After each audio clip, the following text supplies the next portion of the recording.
Hyundai's first hot hatch, and it's quicker and cheaper than its rivals. This time on Road and Race, the i30N.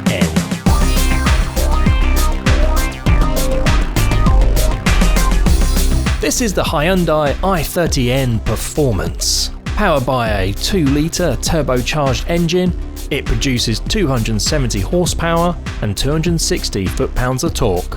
It gets from 0 to 60 in 6.1 seconds, and prices start from under £25,000. Hey, I've been wanting to drive this car for a while now. It promises to have all the features and toys of a proper hot hatch, but at a much cheaper price. Who doesn't want that, eh? Well, firstly, I think it looks great. It's got some nice styling cues like the cheeky front lip, rear wing and rear diffuser.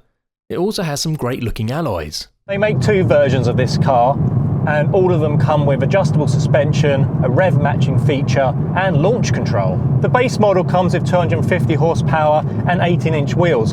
I'm driving the performance version, which is really the one you want. It costs £3,000 more, but you get all the toys. Firstly, you get more power, 25 horsepower more, and you also get an overboost function, which gives you 7% more torque for 18 seconds at a time. You get a button that controls the exhaust, so you can go from this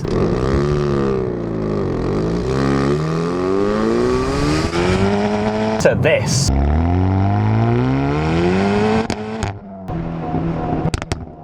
Oh, that's such a lovely noise. Slightly childish, but I just love those pops and bangs.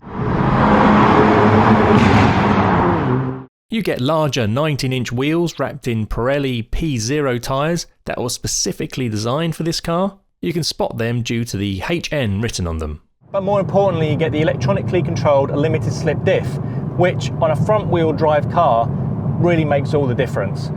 If you try and put the power down without it in a normal mode when it's off, the car just kind of torque steers, it's a little bit uncontrollable, and you don't really get as much traction in the corners. But turn it on when you're in one of the other modes, and it makes the world of difference. It's so much more controllable. You can boot the power, it sorts it all out, and in the corners you can get on the power earlier, and you can enjoy a bit more grip. I'm just surprised it's not on all the time. The car has 5 modes: Eco, Normal and Sport, toggled with the left paddle, and the Hardcore N mode and Custom mode from the right paddle. It's just one of those well thought out little touches that makes it easy to change modes quickly if you find yourself on a nice twisty B road. The Custom mode really is great, as the suspension, steering, engine, exhaust, traction control and diff all have 2 or 3 settings each, and you can tailor everything to suit your preference. Even though the car has 3 suspension settings, they're all quite firm. They range from hard to very hard. I don't mind that though. It gives for an engaging drive, but I did worry if passengers would find it too much. I'm happy to report though that I have driven people around and they didn't find it too uncomfortable. But let's get the i30N on the track to see what it's really like. I've been blasting around in this thing all day. I've been having so much fun. This is a front-wheel drive car, but they've just done wonders with the diff. With it, there's no noticeable torque steer when you're in the Sport Plus mode. It really does sort everything out for you, and there's almost no understeer as well. It really is quite fantastic. You can put your foot down, plant it, even on some of these tighter corners, and it just pulls. It's really good, really great fun. And to match that up, here on this corner you can see the chassis is really stiff, exceedingly stiff. If you look in the boot, there's a strut brace stiffening everything up, and that just goes to show you how kind of thought through the handling is on this car.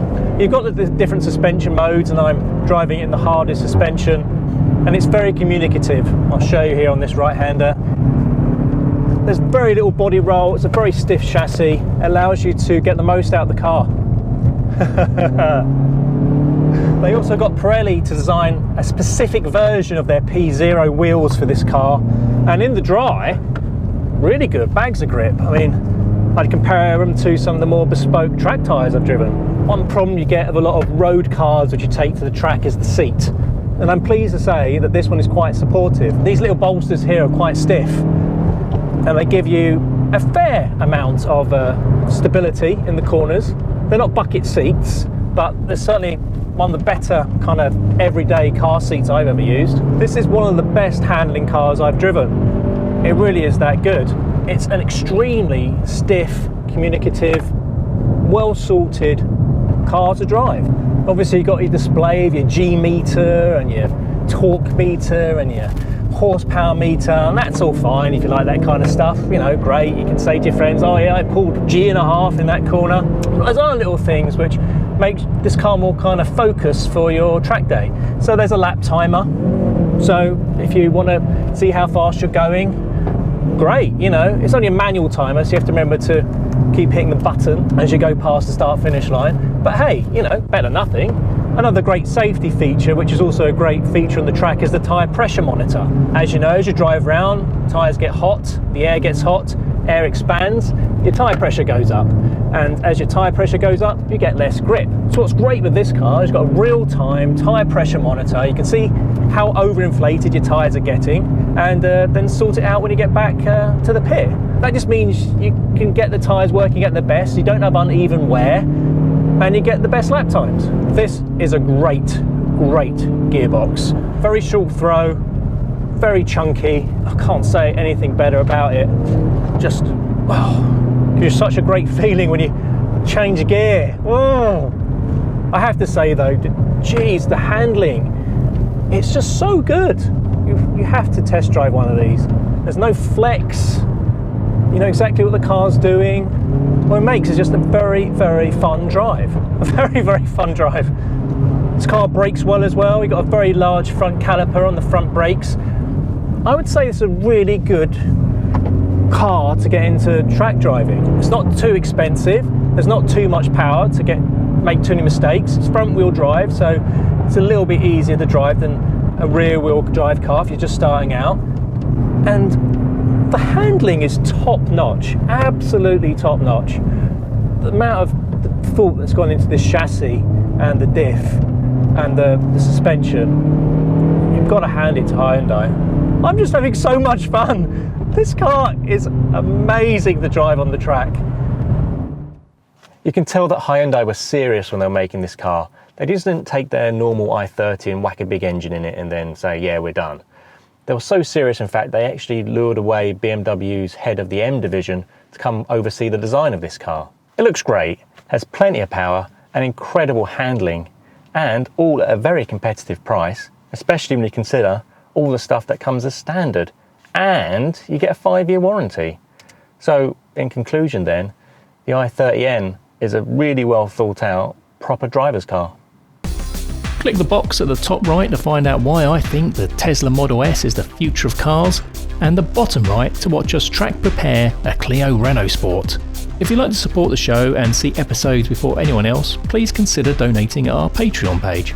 And, as always, thanks for watching.